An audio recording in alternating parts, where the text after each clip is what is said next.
morning, my dear students.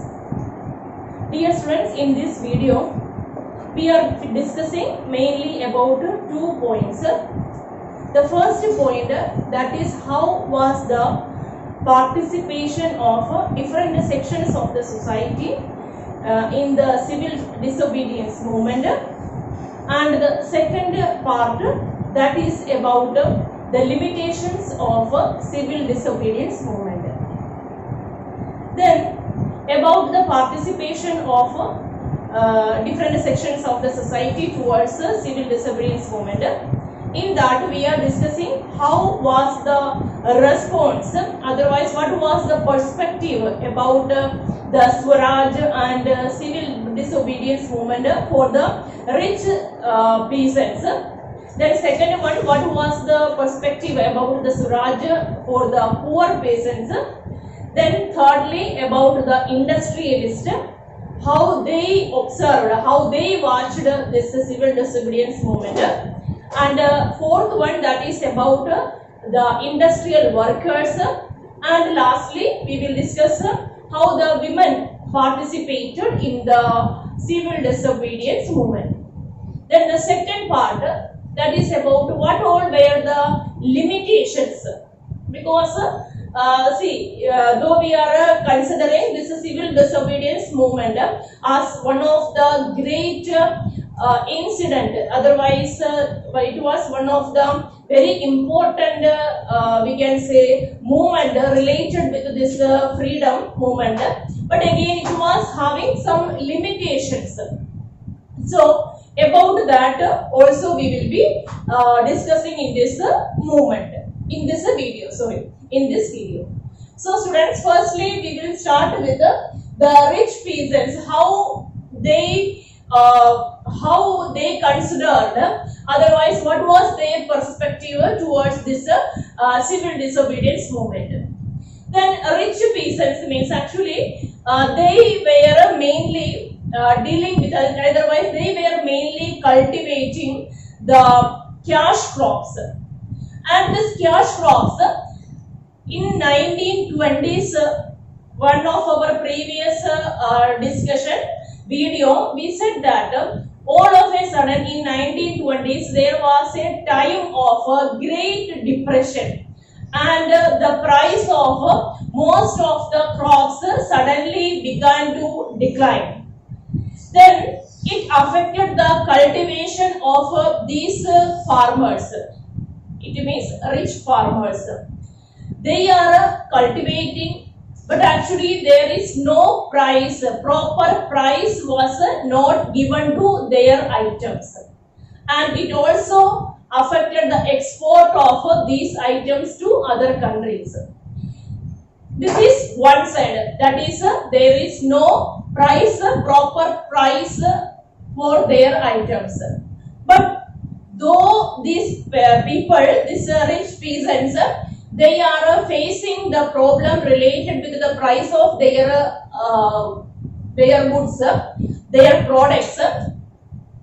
The Britishers, they were not ready to understand the problems faced by these peasants, these farmers. They, as in the case of before, were demanding high rate of taxes from the people, from these peasants. But how they will pay this amount charged by the Britishers? But the Britishers, they were least bothered about the situation of the rich peasants, and they were again and again demanding for their revenue. So as a result of that, this group of the cultivators, they also joined with the civil disobedience movement and demanded to the Britishers to reduce the amount of the taxes which they are charging from them. But here we saw that some section of the this class, I mean the peasants, they were not that much willing, they were not willing. So they were not willing to participate with this movement, some section of the peasants. but to them also they were little bit hesitated, okay. But to them also, those who were the active members of the civil disobedience movement, they motivated these people, section of the society who were hesitated to join with this movement. Those were the active members, they collected them also to this movement and actively participated. But little bit we can say there was a situation of disappointment, because in 1931, without achieving any proper result, when Mahatma Gandhi called off this first time, when he called off this civil disobedience movement, the response of this peasants, it was little bit disappointed, because in fact, for what cause they were involved with this movement, they not received the proper outcome. So as a result of that, after the second Simon Commission, after the second round table conference, when Mahatma Gandhi again he relaunched this civil disobedience movement. At that time, this group not that much actively participated, because because of their previous experience, because where they were actively participating but without any outcome, this movement it was called off. So when after the round table conference, when again relaunched, they were not that much ready to involve with that. So that was the experience, and that was the participation of rich peasants. Okay. Then for the poor peasants, their view that was different. Here for them, first group rich peasants, for them, what was that real means? Swaraj means, otherwise why they participated in the civil disobedience? They wanted to reduce, they wanted to get reduced the taxes. But students, for the poor peasants, their idea, it was something different. They were not having their own land area, and most of the cases, most of the poor farmers, they were taking the land area on rent from the rich landlords, and they like after the harvest or something like that, they used to pay a part of their profit, otherwise a fixed rent which they decided at the time of contract, means they used to pay to the their landlord. Means they are taking the land from the landlord on the basis of some particular rent. But actually in 1920s, their outcome from this cultivation, that was not that much good, and they not even got the proper amount of price also. And so if they not got the expected a profit from their cultivation, how they are able to pay the rent to the landlords? So they demanded that the particular amount which they were not able to pay to the landlord, they should get some concession from that. Otherwise, if it is possible to avoid that. That was the demand of the poor farmers. So the demand of the rich peasants and the poor peasants, students, you just notice there is differences in their perspective. Okay, for the rich one, I said that was reduction in the tax, otherwise revenue also we can say, and revenue for the Britishers. Okay, and secondly, for the poor peasants, what I told you, they demanded that if in any way they should get a relaxation from the tax, not tax, that rent, okay, rent charged by the landlords. That was the view, otherwise that was the demand of the rich for the poor farm peasants. Okay, but here some problem was there. What was their demand? As it is, it was not accepted by even not supported even by the Congress leaders also, because Congress leaders they thought that if they are going for supporting the poor peasants, actually there may be some problems they may be facing from the rich peasants. So they not, as it is, they not supported, but actually the socialist group, otherwise communist, means actually those who are supporting the poor strata of the society, they supported this movement, the movement by the poor peasants, but all the Congress leaders, they as it is, they not supported. Then about the industrialist. When we are discussing about the industrialist, you may be remembering that when we discussed about the chapter of industrialization, there I told you, after the First World War, when Britain was busy with the World War and these things, at that time actually Indian based the industrialist and industries have got a boost at that time. Because they were busy with the this production of the army related and war related items, and they were not that much concentrated towards their colonies. So Indian industrialists considered that as a best chance to boost their production in the industrial sector. So during that time period, actually industrialists, they got a good growth. Okay, it was a good harvest for them. But actually what happened, then after that, means in 1920s and all, they began to come with, this industrialists came with some of the demands towards the Britain, because they said that now again there should be some restrictions for importing the items from other countries to India, because they wanted here, means the Indian market, they required the domination, they required the dominant power. So by supporting, by keeping that in their idea, in their mind, the Indian industrialists, they demanded for some of the restrictions for importing items from other countries to India, and also they needed protection for their items in India itself. And here also we are able to see that many of the industrialists, they have sponsored, otherwise they have provided financial assistance for the civil disobedience movement also. And here we are able to see that it is taking the name of some of the prominent, some of the important industrialists of India, like G.D. Birla, then Purushottam Das, Thakur Das, and all these means actually they were the great people.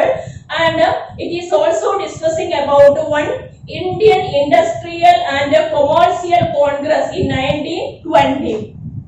And this and the Federation of Indian Chamber of Commerce and Industries, means actually these organizations, they have formed for protecting their business interest of Indian industrialists. Okay, students, and here we are also able to see that in the case of this industrialists also, after the failure of the round table conference, the business group were no longer uniformly enthusiastic, because actually we are able to see that the failure of the round table conference, actually it given some that offended attitude to many section of the Indian society. So here students, Richie Peasants, what was the idea of this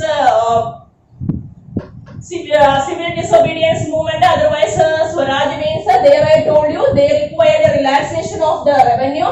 Poor peasants, they required a relaxation for the rent that they are supposed to pay to the landlords.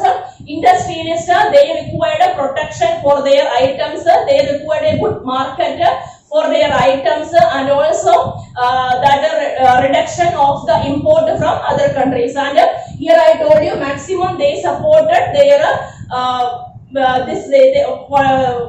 they supported actually the civil disobedience movement and the what we are saying Congress, their functions also. Then about the industrial workers, when we are discussing about the industrial workers, all the industrial workers means actually they were not that much active, because here actually industrial workers were not active, because actually for them it was not that much important in this civil disobedience movement. But still some of the places we are able to see that, like here it is mentioned, like in Nagpur region and all, some of the places, what happened means actually they tried to reduce the usage of the foreign goods. Otherwise they demanded that maximum we will be trying to avoid the consumption of the foreign goods, this type. Otherwise Gandhian program. They selected these type of. Then also they demanded that the practice of low wages to the workers. These type of the things should avoid. Okay, they boycotted foreign goods. Otherwise, its consumption and low wages that should change. So these some of the demands. These were the demands because if they are receiving low wage, they should get a relaxed. They should get a change from that. They required the wages, and anyway, all over the country, the boycott for the foreign goods is going on. So they also cooperated with that. Then. We are also able to see that there were strikes by railway workers in 1930 and dock workers in 1932. In 1930, thousands of the workers in Chota Nagpur mine, they were wearing the Gandhian cap and they were showing their participation. Otherwise, they were boycotting. We can say they were boycotting these usage of these foreign goods and all. Means by wearing this Gandhian cap, they were supporting this. In fact, this movement against the Britishers. And then students, when we are coming to the fifth point, that is about the women participation. Women participation here, many of the places, like wherever Mahatma Gandhi addressed the people, in most of the meeting, we can say that this women also very actively participated in that meetings. And they considered, it is saying that the women considered it is as a, if they are able to participate in this movement, they consider that is the sacred duty of the women. They considered, and most of the places, like even in the city side also, even in the rural side also, even the people from the rich, the high class family background, they also came and very actively participated because they realized that actually participation, it is not only for the men, like freedom movement and participation, that is not only meant for the men, actually that is also the responsibility of the women. They considered like that and actively participated in the movement. But still we are able to see that most of the higher responsibilities and office bearers, that was men only for a time period, but still they actively participated in all these type of the movement. Now the second part, here we are discussing about the limitations of the civil disobedience movement. First limitation, that was considered as one of the very important, we can say, that is about the untouchables. Mahatma Gandhi believed that if the whole group of the Indian society, when they are standing together, then only real achievement is possible. If one section of the society, if we are considering as an alienated, otherwise as a second part of the society, then we are never going to get the real result of our this movement. So from the starting of this movement onwards, all of you know about the caste system which was followed in India.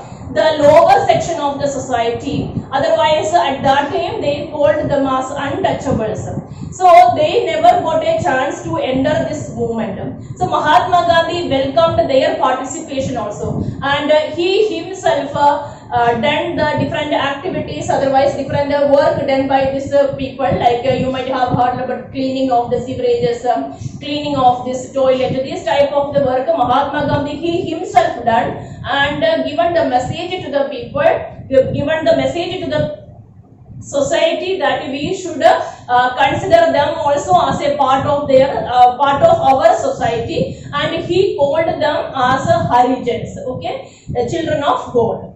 Then second point here what we are discussing, that is there was a small differences in opinion of Dr. B.R. Ambedkar and Mahatma Gandhi. B.R. Ambedkar always worked for the upliftment of this what previously I had said, untouchables. He always worked for the empowerment of that group. Then B.R. Ambedkar, he thought that if we wanted to give a chance for participation of the untouchables even in the political and legislative matters also, he said that okay, we will keep some like a reserved electorates for these for this particular section of the society, Harijans. Then Mahatma Gandhi said that no need of any, even when B.R. Ambedkar demanded, even the British also given the permission for that. But Mahatma Gandhi's idea was little bit different. He said that no need of keeping a separate electorate. Let them do participate in the election process from the general electorate, and all the people will be casting the vote for that. Means he said that like one separate electorate, and in that only the Harijans will be participating in the conducting in the election, and the Harijans will be casting their vote also. No need of that. In some of the constituencies, some of the electorate, we will make the this Harijans to compete in the election, and all the people will be casting the vote for them. So there means actually he is considering that why we are considering this Harijans as a separate section of the society. They are also normal only. They are also from the general section only. So they will be contesting in the election from the general constituencies, and will be all of us also, means like general public also will be participating in that election. And but actually though starting means they both were having the differences in the opinion, but again finally this B.R. Ambedkar, he was saying yes to the Mahatma Gandhi's view. And the last portion we are discussing about the Muslims. In the middle actually, like when Mahatma Gandhi called off non-corporation movement and Khilafat movement, there was some problem with the Muslims brothers, because the mind of the Muslim brothers, actually they began to face a feeling like that, means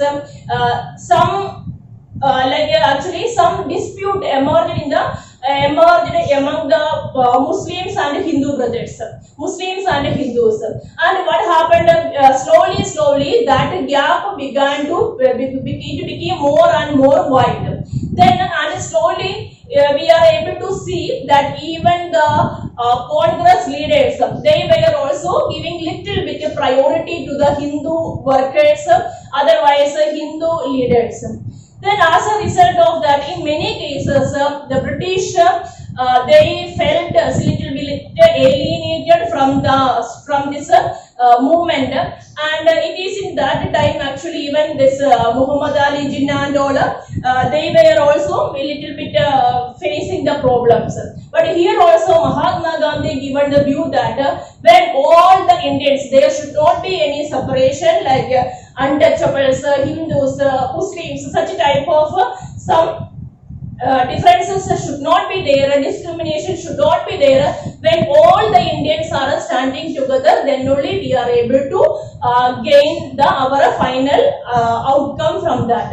So limitations there we are able to see. One is the view, one was related with the treatment of the untouchables, and the second one that was the dispute between the Hindus and the Muslims. Okay students, I hope all the portion that is clear for you. Have a nice day.